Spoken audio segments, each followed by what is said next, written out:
Bismillahirrahmanirrahim. Assalamualaikum warahmatullahi wabarakatuh. Alhamdulillah wassalatu wassalamu ala rasulillah wa ala alihi wa sahbihi wa man wala.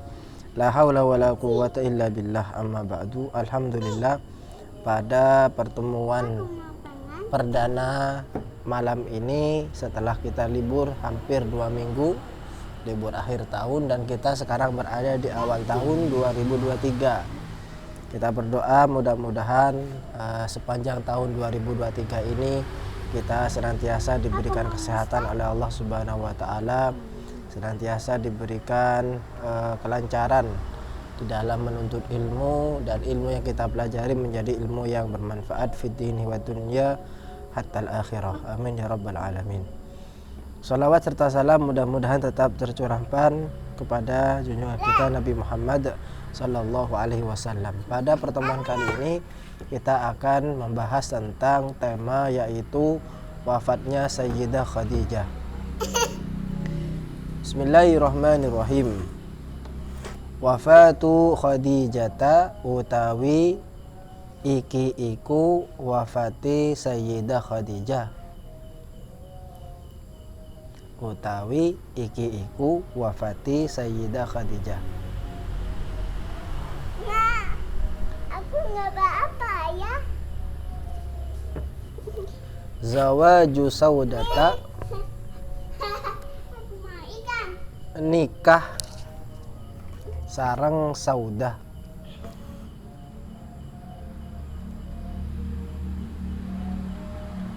Wa Aisyata lan Sayyidah Aisyah.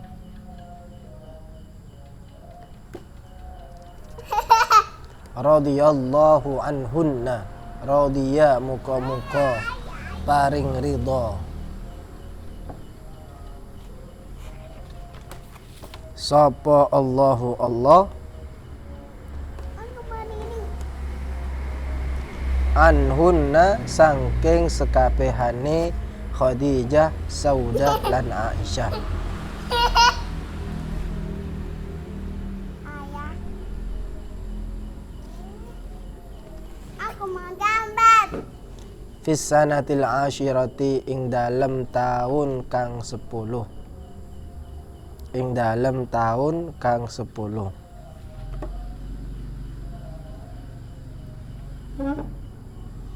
Minan nubuwati, sangking kenabian.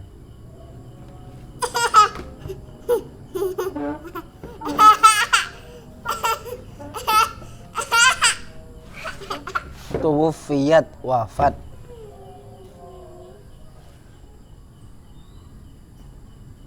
Sopo as-sayyidatu Khadijatu, Sayyidah Khadijah. Aku sinau.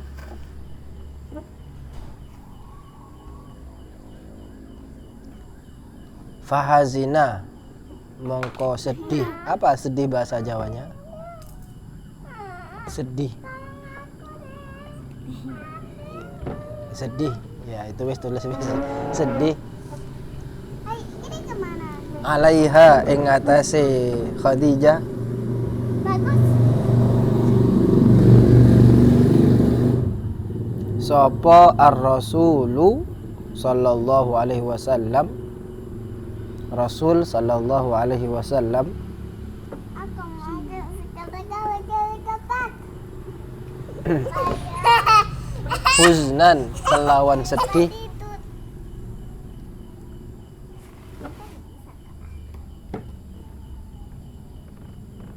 Syadidan, kang banget.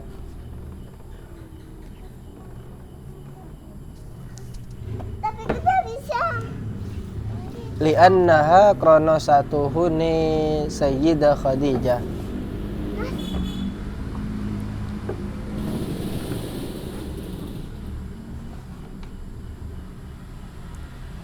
iku kanat ono sopo Khadijah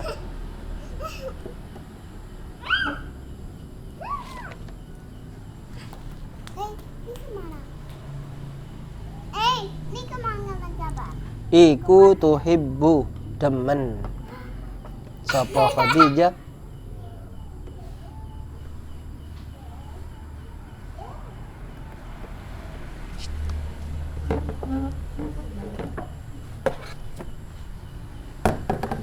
hu ing Rasul.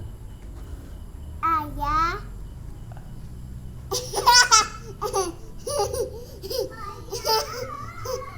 Wa tamna'u lan nyegah sapa Khadijah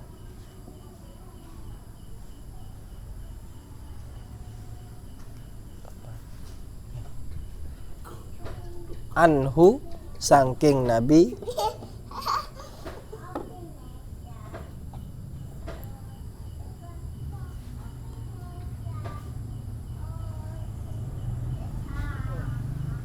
ada Quraisyin ing pilorone wong Quraisy.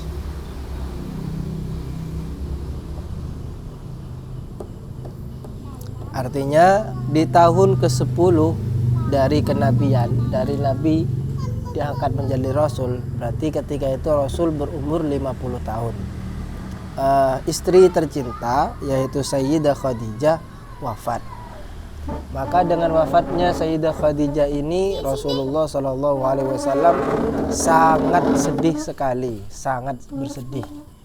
Bahkan di tahun itu kemudian disebut dengan Amul Husni, tahun kesedihan. Sangat sedih sekali. Rasulullah merasa tidak ada lagi partner yang akan menemani beliau. Kenapa Rasulullah begitu sedih dengan meninggalnya Sayyidah Khadijah ini? Karena Sayyidah Khadijah ini benar-benar tulus mencintai Rasulullah. Beliaulah yang mencegah orang-orang Quraisy menyakiti Nabi Muhammad SAW. Artinya di setiap saat Sayyidah Khadijah senantiasa berdiri tegak membela Rasulullah SAW, membantu Rasulullah, mensupport dakwah Rasulullah SAW. Sehingga ketika kehilangan sosok istri yang dicintai ini, maka Rasulullah begitu sedih. Dan memang begitulah kebanyakan manusia. Ketika dia ditinggalkan oleh pasangannya, maka tentu kesedihan akan melandanya. Kita lanjutkan. Fatazawwaja mongko nikah sapa Rasul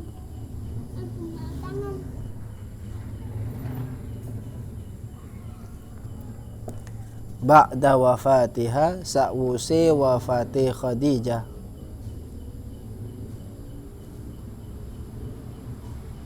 Aku mau pisang. Ayah. Aku mau Bisaudata kelawan Sayyidah Saudah.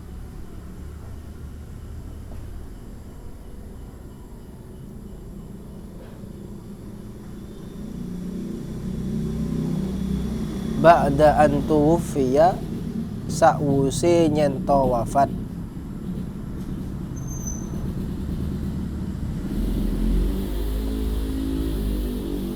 anha sangking Saudah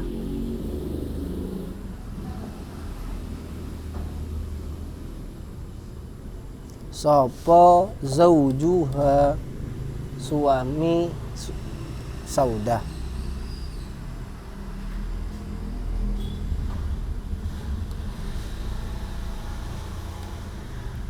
Wa kanat lan ono sapa Saudah Ayah.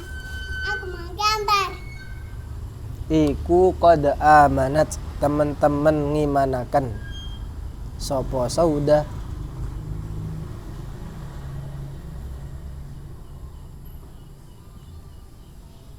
billahi kelawan Allah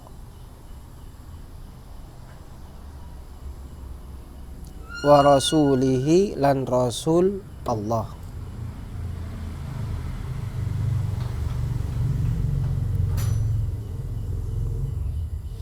Wa khalafat lan nulayani sapa Saudah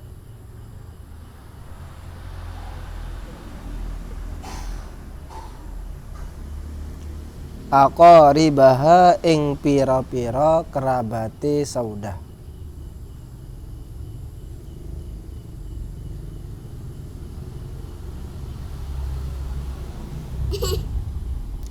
Maka sepeninggalan Sayyidah Khadijah ini, lama setelahnya itu, maka Rasulullah kemudian menikah dengan seorang perempuan janda yang bernama Saudah. Saudah ini dinikahi oleh Rasulullah setelah suaminya meninggal. Dan Saudah ini telah beriman kepada Allah dan kepada Rasulnya, bahkan sampai meninggalkan kerabat-kerabatnya yang belum beriman untuk mempertahankan keimanannya. Maka kemudian supaya Saudah ini imannya tetap terjaga, maka Rasulullah kemudian menikahi Saudah. Menariknya bahwa Rasulullah SAW ketika bersama dengan Sayyidah Khadijah kurang lebih 25 tahun itu tidak pernah beliau menikah lagi. Jadi selama hidup Sayyidah Khadijah itu beliau tidak menikah dengan selain Khadijah. Jadi nikahnya sekali saja itu. Padahal bangsa Arab ketika itu kebiasaannya adalah mereka menikah lebih dari satu, banyak, nikahnya banyak, bukan hanya 4, lebih, ada yang 10, ada yang 20, banyak pokoknya. Nah, Rasulullah saking setianya kepada Sayyidah Khadijah, beliau tidak pernah menikahi orang lain di masa Sayyidah Khadijah ini hidup, tidak menikahi selain dari Sayyidah Khadijah. Nah, baru ketika sudah meninggal, Rasulullah kemudian menikah pertama dengan Saudah ini. Tentu bukan karena ada keinginan syahwat atau apa, enggak, nafsu, memperturutkan nafsu, enggak. Itu adalah perintah dari Allah Subhanahu wa taala. Tentu ada hikmahnya. Ada hikmah di balik itu semua. Andai saja kalau nikahnya Rasulullah itu berdasarkan hawa nafsu, maka berdasarkan logika akal, tentu Rasulullah itu akan memilih yang masih muda, yang masih cantik gitu kan ya. Yang ya pokoknya yang semuanya serba yang pokoknya gitu. Tapi buktinya kan Rasulullah menikahi janda.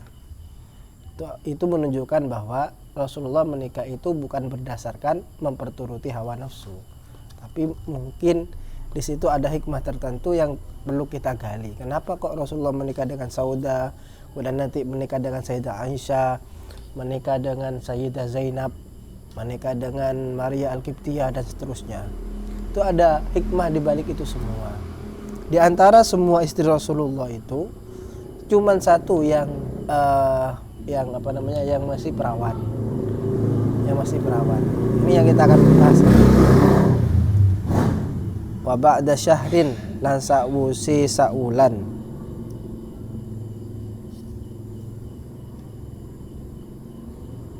Aqada akad sapa Rasul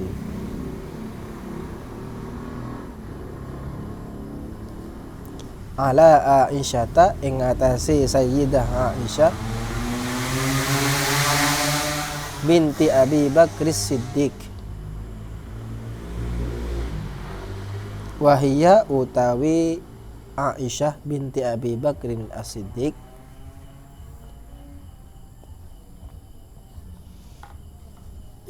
iku fisabiati ing dalem 7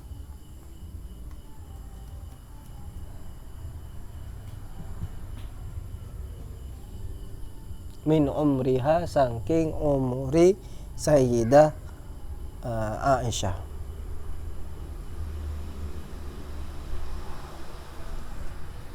Nah, setelah 1 bulan pernikahan dengan Saudah, Rasulullah kemudian mengucapkan akad, yaitu menikahi Sayyidah Aisyah binti Abi Bakrin As-Siddiq.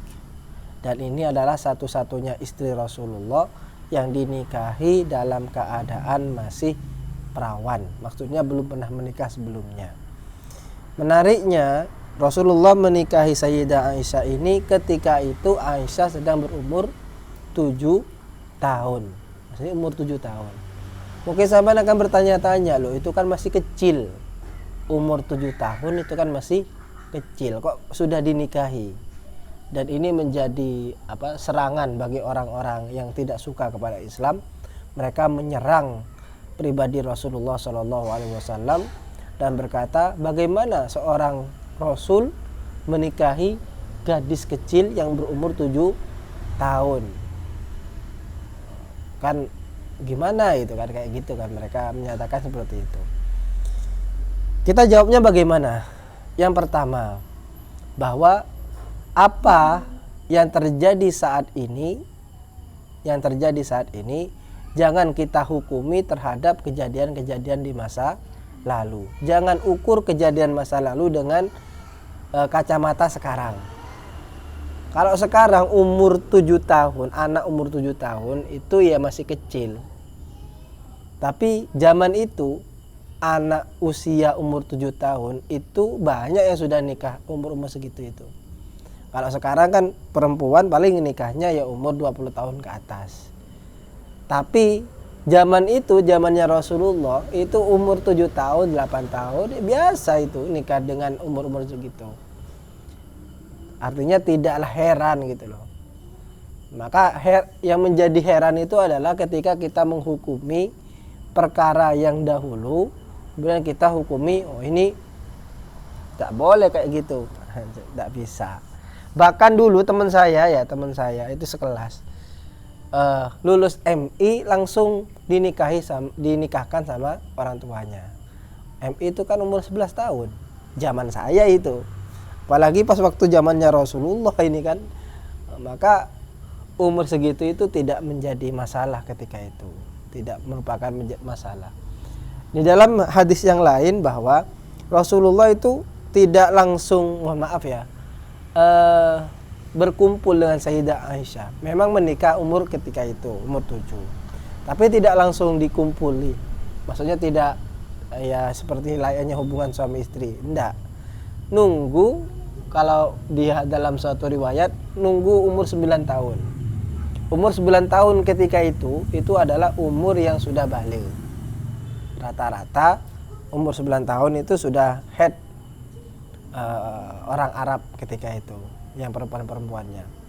Ini yang pertama. Maka janganlah kita ukur ukuran sekarang dengan kejadian-kejadian di masa lalu. Kalau kita ukur kacamata sekarang dengan kejadian di masa lalu, maka akan jadinya seperti itu, seolah-olah itu tidak baik. Padahal ketika itu ya biasa saja. Orang menikahi anak umur 7 tahun biasa saja zaman itu. Yang pertama. Yang kedua, kalau kita tahu bahwa fisiknya orang Arab itu tidak seperti fisiknya kebanyakan manusia pada umumnya, apalagi orang Asia Tenggara, Indonesia pada khususnya. Anak umur 7 tahun di Indonesia itu masih kecil itu, kipete kata sampean ya, kipete belum ini. Tapi kalau sampean lihat ke negara-negara Arab, anak umur 7 tahun itu sudah besar. Jadi kelihatan mohon maaf, kalau perempuan itu sudah besar, tanda-tanda keperempuannya itu sudah mulai tampak. Mohon maaf, kalau tanda-tanda keperempuan maksudnya menunjukkan bahwa anak itu dewasa, mohon maaf, jadi sudah muncul kayak buah dada gitu. Itu sudah umur 7 tahun itu sudah besar di Arab itu. Saya pernah dulu waktu di Mesir itu ketemu sama anak-anak ya SD kelas 1, kelas 2 gitu. Tapi kelihatannya seperti SMP. Bahkan tingginya itu sudah melebihi saya. Orang-orang Mesir itu tinggi besar. Padahal masih SD itu. Saya kira itu SMP, ternyata tidak, SD. Umur 7 tahun, 8 tahun. Orang Arab seperti itu. Ya kalau kita umur 7 tahun kipete gitu. Masih kayak gimana gitu kan. Maka secara biologis gitu ya, orang Arab itu cepat ininya. Yang laki-laki itu sudah kelihatan tanda-tanda kedewasaannya, umur 7, umur 8. Kayak muncul jangkun, mulai berewokan. Itu umur 10, 11 itu sudah tinggi mereka itu sudah. Bahkan mengalahi bapaknya tingginya itu. Mulai muncul berewokan. Makanya orang Arab itu kelihatan lebih tua. Kelihatannya lebih tua. Sebaliknya orang Indonesia kelihatan lebih muda. Padahal umurnya tua. Teman saya dikirain umurnya itu umur belasan tahun. Padahal umurnya sudah 30. Kenapa? Karena dilihat baby face, mukanya itu baby face, tidak ada jenggotnya, tidak ada kumisnya gitu kan. Nah, kecil orangnya, kuning kayak gitu-gitu. Kalau orang Arab umur 20 tahun itu sudah besar, kekar gitu-gitulah. Maka setidaknya dua faktor tadi itu bisa kita jawab untuk menangkal syubhat yang menyatakan Rasulullah itu adalah menikahi anak kecil gitu kan, pedofil lah kalau bahasa kita saat ini. Maka itu tidak bisa dibenarkan. Jawabannya seperti tadi itu. Walam yatazawwaj lan ora nikah sapa Rasul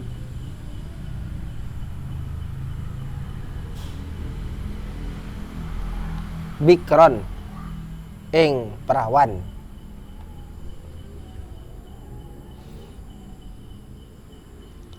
ghairaha sakliyane Sayyidah Aisyah.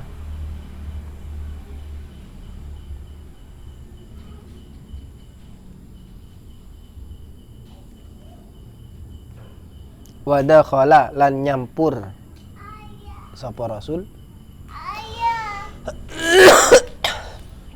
biha kelawan Sayyidah Aisyah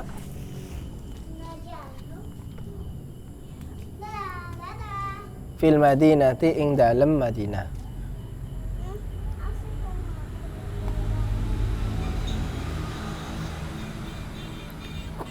Poin yang keempat adalah bahwa Rasulullah Shallallahu Alaihi Wasallam tidak menikah dengan seorang perawan selain dari Sayyidah Aisyah ini. Jadi di antara istri-istri Rasul disebutkan bahwa istri Rasul itu ada 9. Nah, di antara semuanya itu cuma satu yang perawan, yaitu Sayyidah Aisyah. Dan Rasulullah menggauli apa ya? Kalau menggauli kok bahasanya agak kasar. Intinya melakukan kewajiban beliau sebagai seorang suami kepada Sayyidah Aisyah itu ketika sudah hijrah di Madinah. Ya, ketika sudah Sayyidah Aisyah ini sudah balik, sudah ya menjadi wanita dewasa seutuhnya. Baru setelah itu Rasulullah menunaikan tugas kewajiban beliau sebagai seorang suami. Kenapa hikmah Rasulullah Shallallahu Alaihi Wasallam menikahi seorang Sayyidah Aisyah ini? Yang pertama, dengan Rasulullah menikahi Sayyidah Aisyah ini, maka kemudian nanti muncul fikih-fikih tentang fikih-fikih tentang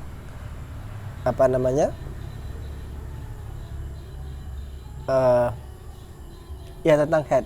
Yang pertama itu tentang head. Karena kebanyakan kan istri beliau yang lain kan sudah sepuh-sepuh. Jadi headnya itu pun juga sudah tidak normal sebagaimana yang muda-muda. Kalau yang muda-muda kan headnya kan normal gitu kan ya. Jadi tahu tentang bagaimana ini, sehingga kemudian banyak permasalahan-permasalahan tentang fikih wanita, terutama tentang haid, itu didapatkan dari Sayyidah Aisyah. Yang pertama. Yang kedua, Sayyidah Aisyah ini dikaruniai kecerdasan yang luar biasa, sehingga ketika sering bersama Rasulullah, beliau ini kemudian menyimpan informasi-informasi yang berupa hadis itu di benak beliau, kemudian nanti disampaikan kepada orang lain. Makanya Sayyidah Aisyah ini termasuk salah satu periwayat hadis yang banyak meriwayatkan hadis. Min aktsari ruwat, termasuk periwayat hadis yang banyak.